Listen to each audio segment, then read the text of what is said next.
షాప్స్ని అక్కడ పెట్టి తండాలలో గూడాలలో మారుమూల పల్లెల్లో మహిళలు ఉత్పత్తి చేస్తున్న వస్తువులను అక్కడ అమ్మకానికి అవకాశం కల్పించి ఈ ఐటీ కార్పొరేట్ దిగ్గజ కంపెనీలతో పోటీగా ఈరోజు అంతర్జాతీయ స్థాయిలో అక్కడ ఒక వేదిక కల్పించినాం. ఈరోజు వాళ్ళలో ఉన్న నైపుణ్యాన్ని గుర్తించాలి, ఆ లోకల్ టాలెంట్ని గ్లోబల్ టాలెంట్గా తీర్చిదిద్దడానికి ఈరోజు హైటెక్ సిటీ పక్కన మహిళలకు ఒక గొప్ప అవకాశం ఇచ్చినాం. ఇలాంటివి ఎన్నో. ఎక్కడైనా ప్రపంచ దేశాలు, అభివృద్ధి చెందిన దేశాలను చూడండి. మీరంతా senior journalist and working journalist, మీకు విశ్లేషించే విచక్షణ పరిజ్ఞానం మిగతా వాళ్ళకంటే కొంచెం ఎక్కువనే ఉంటుంది. ఏ దేశమైతే ఆర్థికంగా ఎదిగిందో, ఏ దేశమైతే ఎదిగిన అభివృద్ధి చెందిన దేశాలుగా ఈరోజు ప్రపంచంలో గుర్తింపు పొందుతున్నాయో, ఆయా దేశాలలో మహిళ యొక్క ఆర్థిక శక్తి పెరిగినప్పుడే ఆ దేశం అభివృద్ధి చెందిన దేశంగా గుర్తింపు పొందింది. మన దేశంలో మహిళల యొక్క శ్రమకు గుర్తింపు లేదు, శ్రమకు తగ్గ ఫలితము లేదు.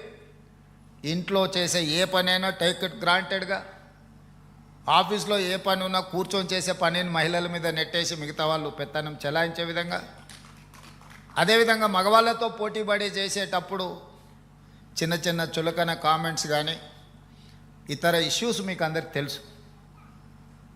ఇట్లాంటి వాటి అన్నిటికీ పులి స్టాప్ పడాలి అని అంటే మహిళల్ని వాళ్ళ టాలెంట్ను గుర్తించి ప్రోత్సహించాల్సిన బాధ్యత సంస్థల మీద ఉన్నది. వ్యక్తులుగా మనం కొన్ని చేయలేం. వ్యవస్థగా మనం పని చేసినప్పుడు తప్పకుండా మనం ఆ టాలెంట్ని గుర్తించి అవకాశం కల్పించడానికి అవకాశం ఉంటుంది. జర్నలిజం గురించి నేను చెప్పాలి అని అంటే నాకున్న పరిమితమైన అవగాహనతో ఆనాడు దేశ స్వతంత్రం కోసం కొట్లాడుతున్నప్పుడు యంగ్ ఇండియా అనే పత్రికను మహాత్మా గాంధీ గారు నడిపించారు. 1921 నుంచి 1931 వరకు 10 సంవత్సరాలు మహాత్మా గాంధీ గారు పత్రికను నడిపించి స్వతంత్ర పోరాటాన్ని దేశ ప్రజలకు చేరవేయడానికి యంగ్ ఇండియా పత్రికను నడిపించారు. అదే సమయంలో పండిత్ జవహర్లాల్ నెహ్రూ గారు దేశ స్వతంత్ర పోరాటాలనే కాకుండా పాలసీలను ప్రజలకు తెలియజెప్పాలి, ఈ దేశ ప్రజలకు దేశాన్ని నడిపించుకునే శక్తి ఉన్నది, జ్ఞానం ఉన్నదని నేషనల్ హెరాల్డ్ పత్రికను పండిత్ జవహర్లాల్ నెహ్రూ గారు నడిపించారు. మన ప్రాంతానికి వస్తే సాయుధ రైతాంగ పోరాట సమయంలో సురవరం ప్రతాప్ రెడ్డి గారు గోల్కొండ పత్రికను నడిపించడం జరిగింది. వీళ్ళందరూ కూడా వర్కింగ్ జర్నలిస్టులే కాదు, జర్నలిజం పట్ల ఒక అవగాహన ఉండి అత్యంత గొప్ప పోరాటాలను కూడా పత్రికల ద్వారా నడిపించడం ద్వారా శాంతియుతంగా ఒక యుద్ధాన్ని గెలవచ్చు అని చెప్పి మహాత్మా గాంధీ గారు, నెహ్రూ గారు, సురవరం ప్రతాప్ రెడ్డి గారు నిరూపించారు. యుద్ధం అంటే ఆయుధాలతో చేసేదే యుద్ధం అని కొంతమంది అనుకుంటారు. ఆయుధాలతో చేసే యుద్ధము విషాదంతో ముగుస్తుంది. కానీ అవగాహనతో కూడుకున్న, ప్రజలకు అవగాహన కల్పించి ప్రజల్ని కార్యోన్ముఖులను చేసి ఒక ఐడియాలజికల్ వార్ చేస్తే ఒక యుద్ధాన్ని గెలవచ్చు, ఒక దేశానికి స్వతంత్రాన్ని సాధించవచ్చు అని చెప్పి మహాత్మా గాంధీ గారు నిరూపించారు. వారి వారసత్వంగా ఈరోజు మనం ఈ పరిపాలనను కొనసాగిస్తున్నాం. ఈ దేశంలో వివక్ష ఉంది. అది కులాల మధ్యలోనే కాదు, మహిళల మధ్యలో, పురుషుల మధ్యలో రకరకాల వివక్షలు ఉన్నాయి. అభివృద్ధి చెందిన దేశాలలో వివక్ష లేదని అనుకోకండి. అప్పుడప్పుడు మనం అమెరికా చాలా అభివృద్ధి చెందిన దేశం అంటాం, అప్పుడప్పుడు మనం చూస్తున్నాం. అక్కడ ఉండే వివక్ష అక్కడ ఉంది. అక్కడ పేదరికం లేదని కాదు, మనకంటే అత్యంత నిరుపేదలు ఉన్నారు. కానీ అక్కడ కష్టపడే వారికి గుర్తింపు ఉన్నది, ముందుకెళ్ళే వాళ్ళకు అవకాశం ఉన్నది. మన దగ్గర కూడా వివక్ష ఉన్నది, కానీ కష్టపడే వాళ్లకు గుర్తింపునివ్వాల్సిన బాధ్యత ఇంకా మనము నేర్చుకోవాల్సిన అవసరం ఉన్నది. ఇంకా మనం అవకాశం కల్పించాల్సిన బాధ్యత ఈరోజు ప్రభుత్వాల మీద ఉన్నది. అందుకే ఈరోజు ప్రత్యేకంగా మహిళా జర్నలిస్టులతో కలిసి, ఎందుకంటే నా ఈ ప్రయాణంలో చాలామంది మిత్రులు ఉన్నారు, మహిళా జర్నలిస్టులు కూడా చాలామంది వెల్ విషర్స్ ఉన్నారు. వాళ్ళందరి ప్రోత్సాహమో ప్రత్యక్షంగానో పరోక్షంగానో, ఏది కాకపోయినా డెస్క్లో ఉన్నప్పుడు మన మీద అనుచితంగా వ్యాఖ్యలు చేసినప్పుడు కనీసం అది ప్రసారం చేయకుండా ఆపడంలోనైనా మీ సహకారం ఉన్నది.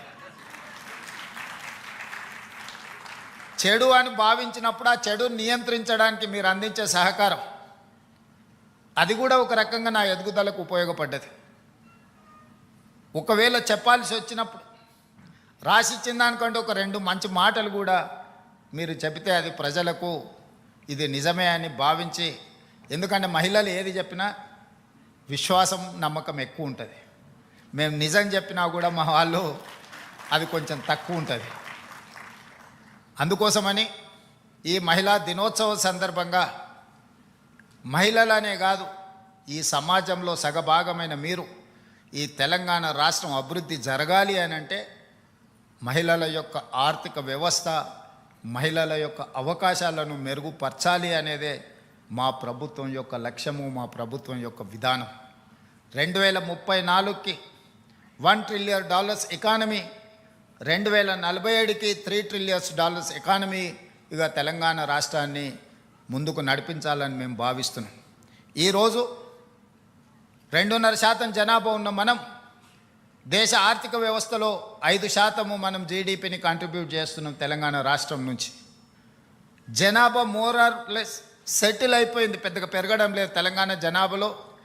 మేమిద్దరం మాకొక్కరు అనే పరిస్థితి వచ్చింది. అట్లీస్ట్ మేమిద్దరం మాకిద్దరు అనే వ్యవస్థ వస్తే మన జనాభా పెరుగుతుందేమో. ఒకప్పటి ప్రభుత్వ విధానం వల్ల, కుటుంబ నియంత్రణ వల్ల తెలంగాణలో ఉండే పాపులేషన్ స్టెబిలైజ్ అయిపోయింది, పెద్దగా పెరగడం లేదు. కానీ ఆర్థికంగా పెరగడానికి అవకాశం ఉంది, పెట్టుబడులను ఆకర్షించడానికి అవకాశం ఉంది. ఈ పెట్టుబడులు ఈ రాష్ట్రంలో ఉద్యోగ ఉపాధి అవకాశాలను పెంపొందించడానికి అవకాశం ఉంది. తద్వారా బలమైన ఆర్థిక వ్యవస్థగా రాణించి ఈరోజు $200 బిలియన్ ఎకానమీగా ఉన్న తెలంగాణ ఆర్థిక వ్యవస్థను 8 సంవత్సరాలలో $1 ట్రిలియన్ ఎకానమీగా మార్చాలి. ఈ దేశ ఆదాయంలో ఈరోజు 5% తెలంగాణ నుంచి భాగస్వామ్యం ఉంటే 2047 నాటికి 10%కి మనం పెంచాలనే లక్ష్యంతో ఈరోజు తెలంగాణ రాష్ట్ర ప్రభుత్వం పనిచేస్తుంది. దానికి సంబంధించిన బృహత్తరమైన ప్రణాళికలను తెలంగాణ రాష్ట్రం సిద్ధం చేసుకున్నది. అందుకే గ్లోబల్ సమ్మిట్ ఆర్గనైజ్ చేసినాం, అంతర్జాతీయ దిగ్గజ కంపెనీలను ఆహ్వానించినాం. మనం క్యూర్ అని కోర్ అర్బన్ రీజియన్ని ఔటర్ రింగ్ రోడ్ ఇన్సైడ్ 1,34,00,000 జనాభా ఉంది. ఈ 1,34,00,000 జనాభా 2,100 స్క్వేర్ కిలోమీటర్స్ లోపల ఉంది. ఈరోజు ఈ క్యూర్ని సర్వీస్ సెక్టర్గా మార్చాలని మన ప్రభుత్వం నిర్ణయం తీసుకున్నది. ఇక్కడ పరిశ్రమలు ఉన్నాయి, కాలుష్యాన్ని వెదజల్లే పరిశ్రమలు ఉన్నాయి. ఈరోజు ఈ లివబుల్ సిటీ నుంచి నాన్ లివబుల్ సిటీగా మారే ప్రమాదం ఉంది. ఢిల్లీని చూసి ఎంత కాలుష్యం ఉందో.